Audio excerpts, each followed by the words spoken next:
If I learnt anything while playing this game, it's that San Francisco has way too many hipsters and tryhards. Watch Dogs 2 is the sequel to Ubisoft's hacking-themed attempt at copying GTA and Saints Row for PC, PS4, and Xbox One. Upon popping this into my PS4, it quickly dawned on me that Ubisoft really took on board all the criticism and flack the first Watch Dogs received. But does that mean it reached the lofty heights of equality the first game aimed and failed for? No. But does that mean it's bad? No. In a lot of ways, this game took a lot of steps in the right direction, but in some cases, it kinda overstepped and just went way too far. Or it took steps in directions that really don't make sense. You saw Bloom's bullshit.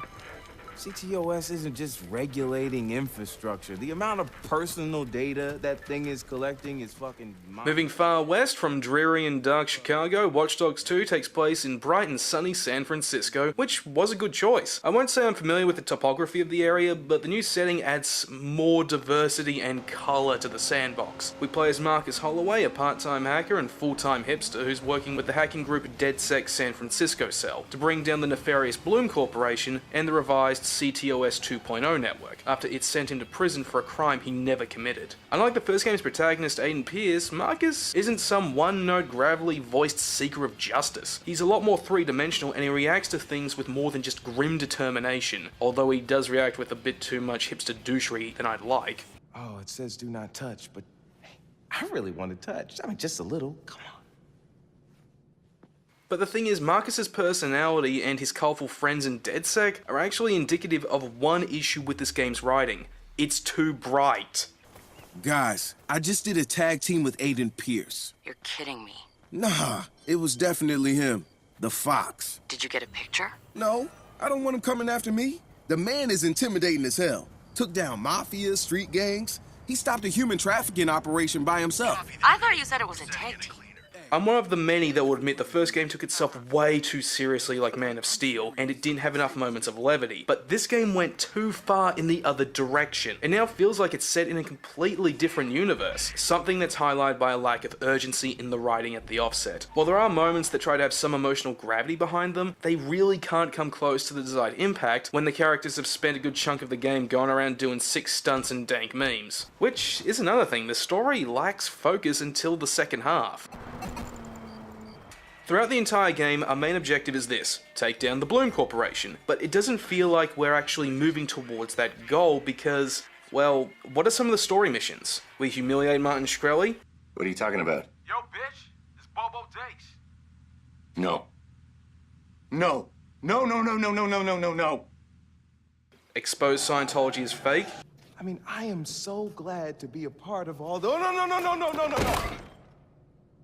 They're fucking fake. Embarrass a CEO with a GTA homage? That's the DedSec logo. Oh, I'm sorry. Would you care to comment? And sabotage a film production because the trailer was cringy. Sweet! Let's roll. It's hard to feel like you're actually accomplishing something when all you're doing is running around San Francisco and being an extreme troll. But after a Burning Man-inspired festival sequence, the story gets some much-needed focus, and it feels like you're actually working towards something.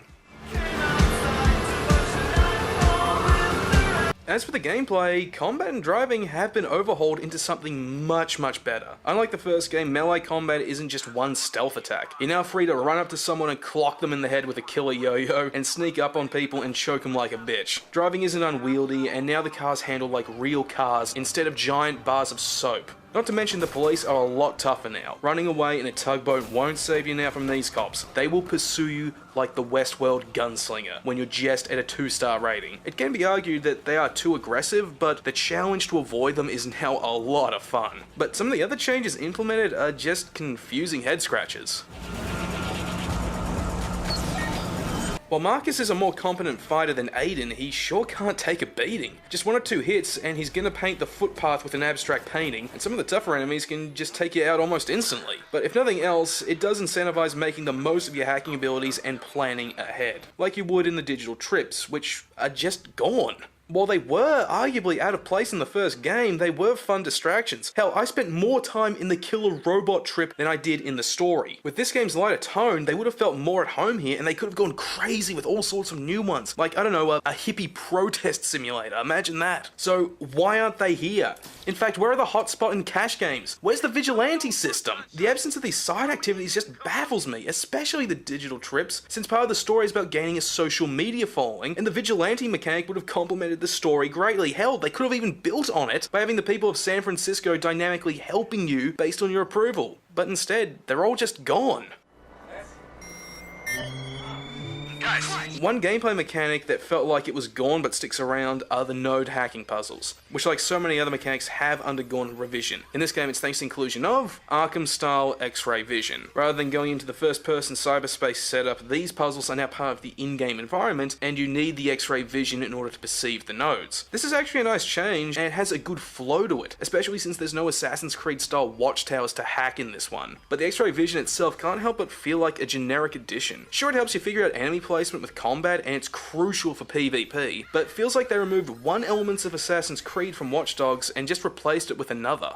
And then there's the skill tree. Ubisoft introduced some new abilities to unlock alongside the old ones, like being able to hack cars for instance, and these are fun to play around with alongside toys like the RC car and the drone. The problem is that you don't get access to any of these as quickly as you did in the first game. All of the cooler abilities and weapons are locked off, and you either have to pay a large sum of money to access something like the drone, or explore San Francisco to find a special skill point in order to progress through a specific skill tree. While this does mean there's a good sense of accomplishment when you unlock something like a 3D printed AK-47 or the ability to plant a gang hit on a cop, it also means that you've got barely any toys to play with in the early hours of the game. Combine that with the story's early lack of urgency and the game feels very run-of-the-mill at first. But when you do get these toys, the game really comes to life. Then there's the multiplayer. I'm not gonna lie, I didn't spend a lot of time with this voluntarily, but what I saw was not only good, but really adds to the overall experience. So you can have other players randomly show up in your game, and they'll either help you out, try to steal your resources, or they'll just be dicking around. Teaming up with these guys can be pretty fun, and the co-op side missions give you something extra to do, and cooperating with another player on these is a lot of fun as you make use of each other's hacking abilities and tools. The PvP on the other hand can be devilishly fun, or just flat out annoying. The PvP is very reminiscent of Dark Souls, where you have random invaders show up and start harassing you, so you gotta start profiling all the NPCs in an area to find them while they try to stay hidden from you, and this can be a pretty monotonous process, because if you're not eagle-eyed for any unusual NPCs, the other player is gonna make off like a bandit. It would have been nice if there was a skill tree for PvP perks so you could, I don't know, have a better chance of actually tracking an enemy player down, or when you're invading someone else's game. Or at the very least make the process of actually finding the bastard less annoying. But while the process of finding the enemy players can get frustrating, when you do manage to find them and hunt the bastards down, it's one of the best highlights of the game. However, if you don't want to do any co-op or don't want other players showing up in your game and mess things up, don't worry, you can turn it off in the options menu, but I'd advise against that. It actually would take away from the experience not to have these other players show up. Now with all that said, is Watch Dogs 2 worth playing? Yes, it's a fun game that makes significant improvements over its predecessor, and it lays the foundation for even more improvements in the future. Yet, it still falls far from the lofty heights of GTA or Saints Row. If you got some time to kill, and you're looking for something fun to do, and you don't have GTA or Saints Row, then Watch Dogs 2 is what you're looking for. Fuck you, Bloom. I'm gonna go have a goddamn good time. Awesome, thank you for watching. For the next game review, it's going to be Castlevania Lords of Shadow 2. And what's that? I've done another Let's Play? Ooh, it's been a while, but it's not the Outlast 2 demo one, I promised. Yeah, I will do that. I will. But for now, make sure to check out my first ever drunken Let's Play of the Turok Remaster. Also got some movie reviews coming out soon, specifically on Sing, Passengers, and Batman Return of the Caped Crusaders. I got all that and more planned up in the pipeline, so stick around.